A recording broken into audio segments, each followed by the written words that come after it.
Taking the ball right now. Come on, come on, come on, come on. 1 second left. 1 second left.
What's going on, guys? Your boy Joey Shake 72 coming to you guys with a video right now. I know I'm a day late, so excuse me, I'm being late, and I'm sorry. So New York Giants Sunday, 1 o'clock. What is there to say about this game?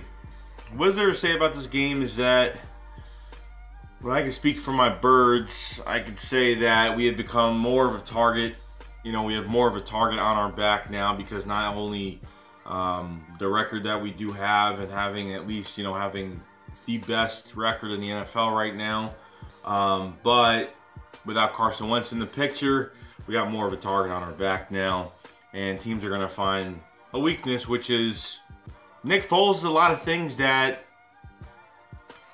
Carson Wentz, you know what I mean? Not a lot of things that, you know, we could find in Nick Foles that we find in Carson Wentz. And, you know, and that is pretty much outside, running to the outside, scrambling to the outside, the athletic ability. The one thing that Nick Foles does have is if he needs to scramble, he will and get some yards. And he has a very good deep ball. And he's always had a very good deep ball. And yes, he threw one to Alshon Jeffrey, but him and Alshon haven't got that chemistry down yet, which, you know, new quarterback, new players. Nick Foles has never had a wide receiver like Alshon Jeffrey. And, you know, now this is probably a nice starting game for him to do something. But I wouldn't sleep on the New York Giants. I'm not saying we're killing them. I'm not saying anything like that, because the New York Giants are going through a lot of shit right now. Without, you know, their GM gone, their head coach gone, there's no stability, there's no control over the players. Spagnuolo is, you know, is the interim head coach, and you know, Spagnuolo is gonna bring the heat on us. And you know, that D line is still intact over in New York. Still got Olivia Vernon, still got Damian Snacks Harrison. You know what I mean? They still got JPP. You know what I mean? I'm not saying that they're dangerous, but they're healthy on the D line, and you know, they can cause some ruckus. So you can't take teams lightly with bad records. You can't, because these Eagles take this team lightly. They will fucking lose. I give props. You know, you know, I give respect where respect is due, because the Giants don't have a shit ton of bad players on defense, and they don't. I think Janoris Jenkins isn't playing. Landon Collins and Janoris Jenkins are not playing in this game, I don't think, of what I read. They're both out, so that's a safety out, one of their best safety out and their best corner out. So take it to their advantage. You know, you got Eli Apple. I don't know if he's playing because he was tweeting during a game last game. He actually was sending tweets out, and he got in trouble for it and fined. So they don't know if he's suspended. He's probably playing, I would think, because they're pretty dismantled that corner right now. Then without Eli Apple out of the mix, I don't know who else is back there that could really do any work on that defense. But we cannot take it lightly. We can't. This is an important game. We're playing for more right now. We win this game, we clinch the first fucking seed, and that's fucking it, and it's over, and we get our first round bye. I think all we need is to win, because there's only going to be 2 games left. And the Vikings are still a game behind us. So when you think about it, it's clinched after Sunday, and then they can start thinking about what they're going to do. What they're going to do for the last 2 games. And the thing is, you got the Raiders next, the week after on Monday night, Christmas night, and it's a huge thing because do you really want to sit your players out in a Monday night game? I don't know. That's just going to be a big thing because it's, it's a live, the ratings are definitely going to be down because if they're not starting everybody, it's going to be downplayed that game. They're not going to start everybody, maybe play for a half. That's what I do for the last game against the Cowboys, play for a half. And then call it a fucking day. End it on a good note. I want to win the rest of these games. I don't want to lose at all and take any confidence down. But if we lose because we got a shit ton of backups in, I understand. I'm not going to go crazy on the team for it. But you look at the New York Giants and, all the shit that they've been through. I mean, I watched that Cowboys game and, they threw Eli Manning back in there. Spagnuolo put Eli Manning back in there. And he played like shit. I mean, in the beginning, for the 3 quarters he was playing, it wasn't bad. They had a run game going, whatever. And then all of a sudden, like in the 4th quarter, they just fell apart. Manning threw a few picks, and it was just god-awful fucking garbage, and they gave up. So what I could tell is that this team will only fight for so long during a game, and once we take that will away from them, it's going to be over. And I don't, we're going to score some points. I guess I could definitely see over 20 points. I think Nick Foles will be all right. And all you fucking people that are downing Nick Foles is just, it's fucking bullshit. And, I wouldn't have anyone else as my quarterback than Nick Foles at all. I wouldn't have anybody else. That's my guy. I was just talking about the backup role last time. Like, is Nate Sudfeld ready to be the backup guy? Is he the guy? And I'm not going to lie. I watched him for practice squad. So I was watching the Redskins preseason highlights. I was watching a lot of shit like that. So, and the Giants. I was just watching how everyone seemed to be. But I saw the Redskins play. I forgot who they were playing in preseason. Nate Sudfeld was on their practice squad. I think he started one of the games, and he lit it up. Nate Sudfeld lit it up. He had good preseason games. He didn't throw a pick. He didn't nothing. He was fine, and he looked pretty good. So I mean, I know that's preseason, of course, but as long as he's not throwing 5-6 picks in a preseason game, I don't give a fuck because he's actually going to put some yards up and do something. So, I don't know. I'm hoping it doesn't come to that. But Nick Foles will get in there, and trust me, he ain't afraid to throw the deep ball. And there's a bunch of mismatches on this Giants defense. I mean, other than that, Wisniewski might come back. He's questionable for Sunday or left guard. So, if not, Chance Warmack. Isaac Seumalo is going to be in there, which I've been very disappointed with both of them. I really have with both of them. Chance Warmack has extended 1 more year. Isaac Seumalo still in his rookie contract. And it's just been a fucking mess with both of them. And, it's funny because our offensive line was barely even intact. Our starting offensive line was barely even intact during the preseason because, I think the first game, Peters was out, Brooks was out. And then you had Warmack, Isaac Seumalo in there. And then you had, Matt Tobin in there. I mean, it was just bad. It was just really bad. But we're short on linemen, and, you know, Vitai's got to fucking play. I have no problem with Vaitai. I rely on now. I do. I mean, I've seen enough. He's made a few mistakes, but no one's fucking perfect. He ain't no Jason Peters. He's a backup for a fucking reason, and he's filling in and he's fulfilling what he should be doing. Playing the backup role, going in there, protecting the blind side. He protected the blind side of Carson Wentz. So now he's got to protect the blind side of Nick Foles. And I have 100% faith in him, and I hope he stays on this team because, my God, if we, you know, having a backup tackle is a nice security blanket. Especially with Jason Peters going down and everything. So it's been a tough one for this team. And going through a lot of adversity, a lot of people going down. But the one thing you can't get over is, you know, losing your MVP quarterback for this year. MV fucking P. I'm proud of that fucking kid for what he's done. And he's going to come back stronger next year. So, Nick Foles, I wouldn't want anyone else being behind leading this team than Nick Foles. Nick Foles ended up in a good spot here. You know, when he filled in for Kansas, you know, when like I said a few videos ago, when he filled in, you know, for Alex Smith in Kansas City, actually did a really good job. But I have faith in Nick Foles. I really do. I want to see because he's been practicing all week. I've seen him practice. He looks a lot faster. He looks more like he's more comfortable. I've just watched him practice. I can see he looks more comfortable, a lot more better than he has because he really hasn't played any games. He really hasn't.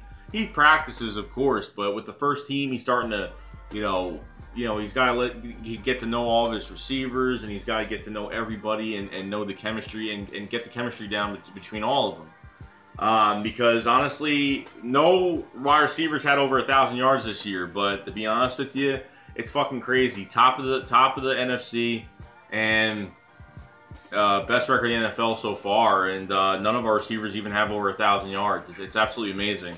Nelson Aguilar has over 600 yards already, and there's 3 games left. I can see him going over 700 yards, and that's a good fucking year for Nelson Aguilar. I mean, give it to him. Very good fucking year. Proud of that kid. Alshon Jeffrey has just, ever since the 49ers game, ever since, I forgot what game. I think it was like the 49ers. Maybe the chemistry was starting to build up because he disappeared. First game he disappeared. Second game he got 1 touchdown, but then he disappeared the rest of the game. And slowly but surely, he's getting those balls. And honestly, Carson Wentz would have had, what, another probably 3-4 touchdowns this year from missing deep pass, just being bad on the deep accuracy. I mean, just had some really bad throws. I mean, he missed Alshon Jeffrey probably 3 times for touchdowns this year. I think 1 to, I forgot who else. I know there was a 4th I was just thinking about before. But I know he missed three on Alshon Jeffrey. Especially last game, he missed Alshon Jeffrey on a fucking touchdown. Missed him deep again. Nick Foles throws that ball really. See, Carson Wentz has a more powerful arm than Nick Foles, but Nick Foles throws it fucking high. I'm talking, that shit's like a fucking missile coming down, going up and coming down. That shit goes up and down. He throws really high, and everyone knows it, and the receivers even said he throws really high to where it will drop in the right spot. So Nick Foles has that accuracy. He's got a better deep ball than Carson Wentz, 100%. I am not lying about that.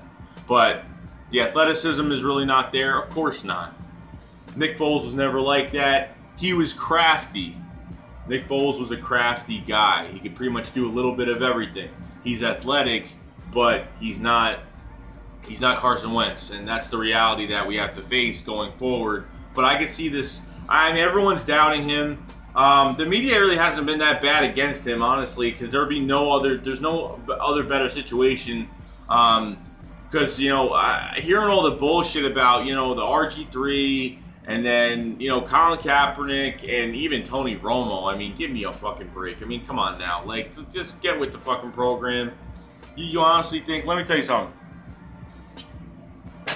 If Nick Foles, just say, if Nick Foles fucks up 3 games straight, if he loses these next 3 games, I could see them going after somebody and saying they're just going to sign somebody and hope to fucking God he brings us far. But I don't think that's going to happen.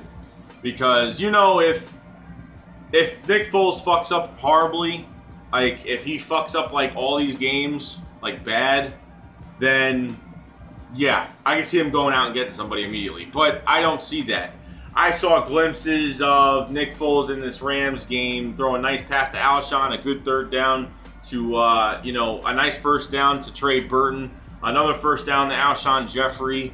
And then the third down pass to Nelson, the crucial third down pass to Nelson Aguilar in the Rams game, was very important, and he was fine. He was in that pocket. He faked the ball really well. I think it was on the Trey Burton throw. I think he faked the ball very well.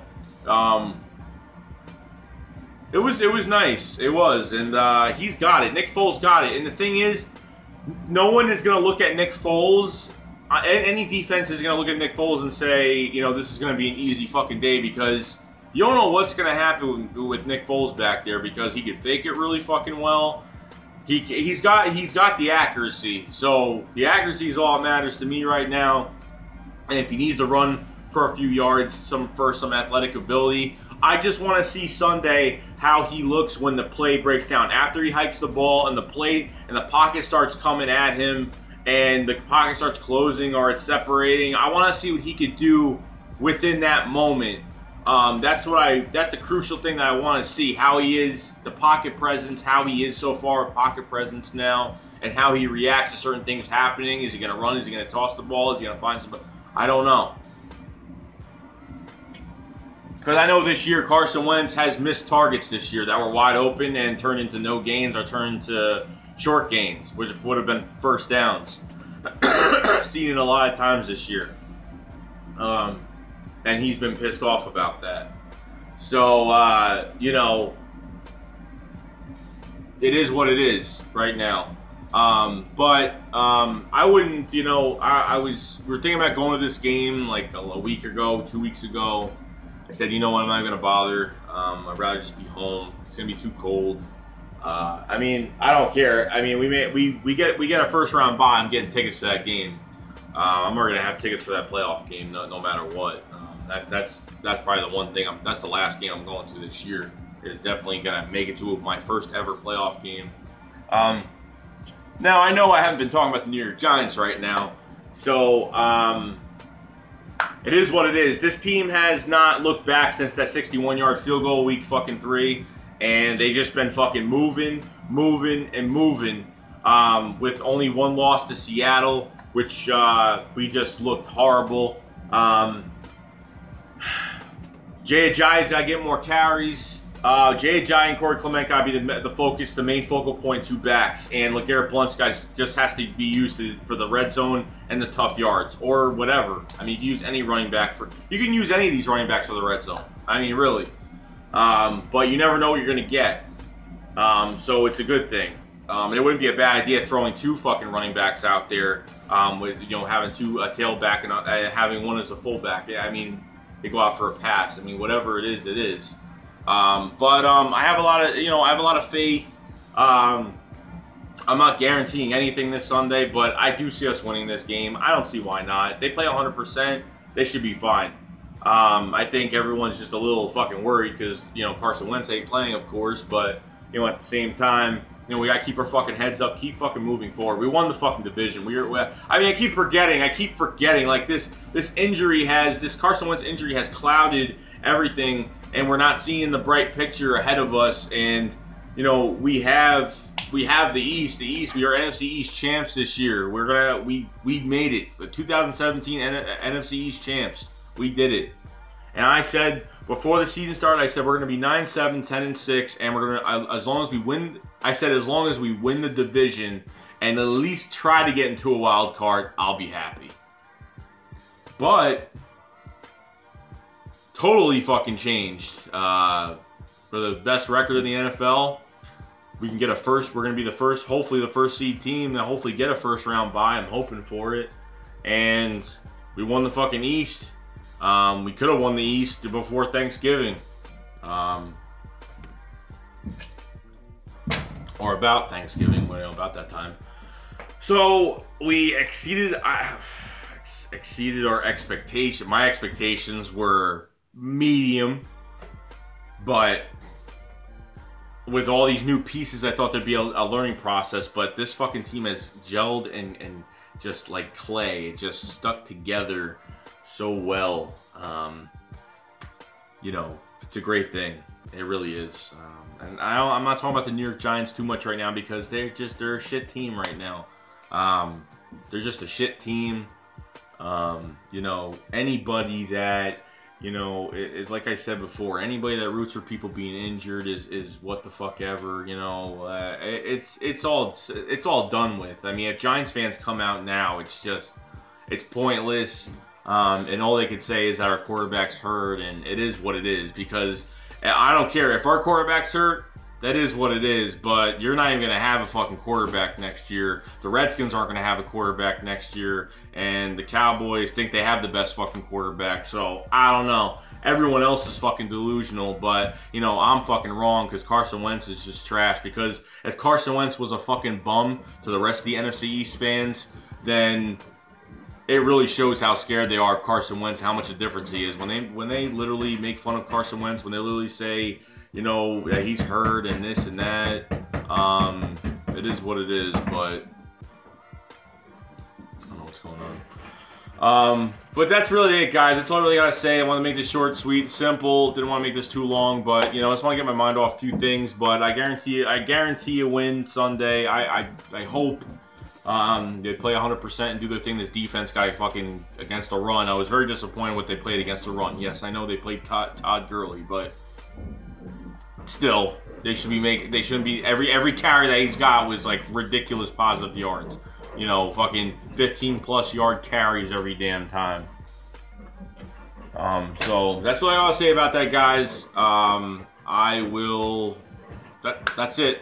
You know what I'm doing tonight. So I will see you guys later. Probably do a live stream probably tomorrow. Hopefully when I get home tomorrow, I'll do a live stream. Probably around 8, 9 o'clock. Or probably 7:30, 8 o'clock. I'll let you guys know in the comment section what I think when I'll probably do it. I don't really like scheduling live streams unless I know, because every time I schedule a live stream I end up busy doing something, and I don't know why. It always happens. So that's really all I gotta say about that. But this team's gotta go in there with a fucking vengeance and take the shit over. And stay atop. Let's get another win in the division. Let's be 5-0 in the division. And it's gonna be nice. It really is. I didn't think we'd get this far, but I wouldn't have any other quarterback. Now, as the backup quarterback, I thought maybe, you know, RG3 wouldn't have been a bad choice. Maybe just because he has a little bit of mobility, and maybe he'll do better because there's a lot of weapons. I don't know, but that's not even the case. I don't think they're interested, so I'm not even gonna waste my time talking about it. I think they like Nate Sudfeld. I think that's it though. So, all right, guys, I'll see you guys later. Fly Eagles fly, rep your fucking birds, and let's go clinch and get the first seed. So we need that bye. All right, guys, see you later. Peace.